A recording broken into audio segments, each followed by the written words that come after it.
Hello guys, कैसे हो? I hope कि आप सब अच्छे होंगे, स्वस्थ होंगे, मस्त होंगे, अपना पूरा पूरा ख्याल रखते होंगे, लाइफ में आगे बढ़ते होंगे।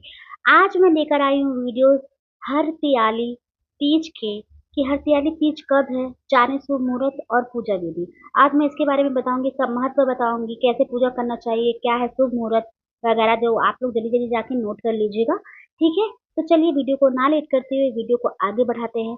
आई होप कि आशा करती हूँ कि आप लोग अच्छे होंगे, स्वस्थ होंगे, मस्त होंगे, अपना और अपनी फैमिली का पूरा पूरा ख्याल रखते होंगे। तो चलिए वीडियो को ना लेट करते हुए वीडियो को आगे बढ़ाते हैं। सबसे पहली बात तो मैं यही बोल देना चाहती हूँ कि जो लोग मेरे चैनल को सब्सक्राइब नहीं किए हैं, जल्दी जल्दी जाकर मेरे चैनल को सब्सक्राइब कीजिए, लाइक कीजिए और ज़्यादा से ज़्यादा शेयर कीजिए। तो चलिए, जैसे कि हिंदू धर्म में हरताली तीज की काफी महत्व मानी जाती है। हाँ, सावन मास में मनाए जाते हैं हरताली तीज। जैसे कि सावन मास में मनाए जाने वाली तीज को हरताली तीज भी कहते हैं। ठीक है, तीज कहते हैं इसको। ठीक है, श्रवण मास के शुक्ल पक्ष की तृतीया तिथि को हरताली तीज मनाई जाती है। ठीक है, और हिंदू धर्म में हरताली तीज को काफी महत्व भी दिया गया है। सावन मास में मनाए जाने वाली हरताली तीज को हरताली तीज को कहते हैं श्रवण मास के शुक्ल पक्ष की जो तिथि होती है, जो तिथि आती है, हरताली तीज मनाई जाती है उस तिथि में। ठीक है, हरताली तीज का व्रत करने से महिलाओं को क्या क्या प्राप्त होता है, अभी मैं बता देती हूँ। जैसे कि हरताली तीज, जैसे अभी कोई भी महिला कर रही है या पहली बार उठा रही है, अगर जो महिला कर रही है पूरे श्रद्धा भाव से करे, हरताली तीज का व्रत करने से महिलाओं को अखंड स्वभाव की प्राप्ति होती है। इस दिन महिलाएं माँ पार्वती के साथ गणेश जी और भगवान शिव जी की पूजा करती है। ठीक है, हरताली तीज सावन मास के शुक्ल पक्ष की तृतीया तिथि जो होती है ना, तृतीया तिथि में मनाई जाती है हरताली तीज।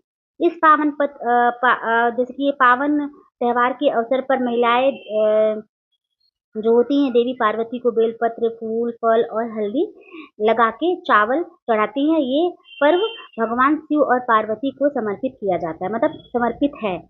और हरताली तीज प्रकृति से जुड़ने का पर्व भी है। जैसे कि सावन में मनाया जाता है, तो हरताली तीज का जब पर्व आता है तो हर तरफ हरियाली ही छाई रहती है।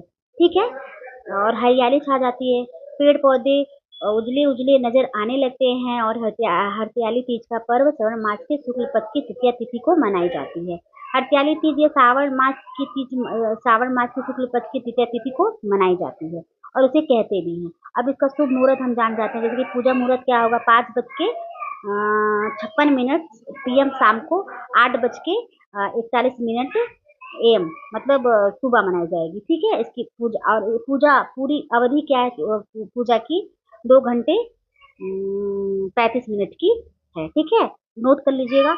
हरताली तीज की कथा कैसे की जाती है आप लोगों को तो पता है। जैसे कि पौराणिक की कथा के अनुसार माँ पार्वती की वर्षों की साधना के बाद ही इस दिन भगवान शिव से मिली थी। इसी दिन भगवान शिव से मिली थी। मान्यता है कि भगवान माँ पार्वती ने भगवान शिव को पति के रूप में पाने के लिए 107 बार जन्म लिया था, लेकिन उन्हें महादेव नहीं मिले। जब 108वीं बार जन्म लिया तो उन्हें भगवान शिव को पाने के लिए कठोर तपस्या की। ठीक है, ऐसा माना जाता है कि श्रवण मास की शुक्ल पक्ष की तृतीया तिथि पर ही भगवान शिव माँ पार्वती की तपस्या से प्रसन्न हुए थे और उन्हें दर्शन दिए थे। ठीक है, तो ये हो गई कहानी, और ये कहानी आप सबको पढ़ना भी चाहिए। ठीक है, मतलब जैसे आप पूजा व्रत कर रहे हो तो माँ पार्वती और शंकर जी के सामने ये आपको उनकी कहानी पढ़ना चाहिए। ठीक है, अब पूजा की सामग्री मैं बता देती हूँ, पूजा की सामग्री क्या क्या होनी चाहिए। जैसे कि पूजा की सामग्री नोट कर लीजिए। जैसे कि गंगा जल होता है, गंगा जल रखना है, पूजा की चौकी तांबे और पीतल का कलश,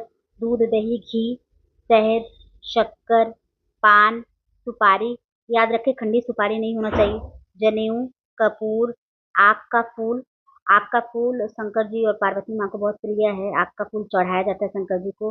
कपूर, दुर्वा, जटावाल, नारियल, बेलपत्र और अबीर और चंदन, मौली, इत्र, गुलाल, अक्षत, धूप, दीप, समी के पत्ते, धतूरे का फल, हल्दी, भांग, धतूरा, भस्म, 5 प्रकार के फल या मिठाई, मतलब फल या मिठाई नहीं, फल भी रखिएगा और मिठाई भी रखिएगा, 5 5 तरह के। ठीक है, 5 पल्लव, दक्षिण व्रत की पुस्तक, पूजा सामग्री, जैसे कि जो दक्षिण व्रत की पुस्तक, पूजन सामग्री होनी चाहिए। ठीक है, और क्या है पूजा विधि? सुहागिन स्त्रियां स्नान आदि के निवृत्त होकर मतलब पूजा करके मायके से आए हुए कपड़े, इसमें मायके से कपड़े आते हैं, मायके से आए हुए कपड़े पहन ले, और जिनके पास मायके के कपड़े नहीं है तो वो नए कपड़े पहले से खरीद के रख ले, वही पहने। हाँ, पूजा के जैसे कि कुछ महिलाएं होती हैं कि मायके से कपड़े कोई देने वाला नहीं रहता है तो वो पहले से खरीद के रख लेती हैं। ठीक है, पूजा के शुभ मुहूर्त में एक चौकी पर माता पार्वती के साथ भगवान शिव और गणेश जी को प्रतिमा को स्थापित करनी है आपको। माँ पार्वती को 16 श्रृंगार की सामग्री, साड़ी, अक्षत, धूप, दीप, गंध आदि अर्पित करनी है आपको। ठीक है, शिव जी को भांग, भांग शिव जी को बहुत मतलब बहुत पसंद है, तो उनको भांग चढ़ाना है, धतूरा चढ़ाना है, अक्षत, बेलपत्र, श्वेत का फूल, श्वेत का जो फूल होता है वो फूल, गंध, धूप, वस्त्र आदि चढ़ाए। ठीक है, गणेश जी की पूजा करते हुए हरियाली तीज की कथा सुने, भगवान शिव और पार्वती की आरती लास्ट में करे, भगवान को भोग अवश्य लगा। ठीक है, अगर जिस भी आसन में आप जो भी आसन पे बैठते हो आसन लगा के ही बैठे, जो भी आसन हो लाल कलर का होना चाहिए, और जिस भी स्थान पे बैठते हो उसको गंगा जल से शुद्ध कर लीजिए। ये थी हरताली तीज के बारे में, मैंने आप लोगों को बता दिया है हरताली तीज के बारे में कि कैसे कैसे पूजा पाठ करना है, शुभ मुहूर्त वगैरह क्या है। तो ये थी मेरी वीडियो। अगर वीडियो मेरी आप लोगों को अच्छी लगी तो लाइक शेयर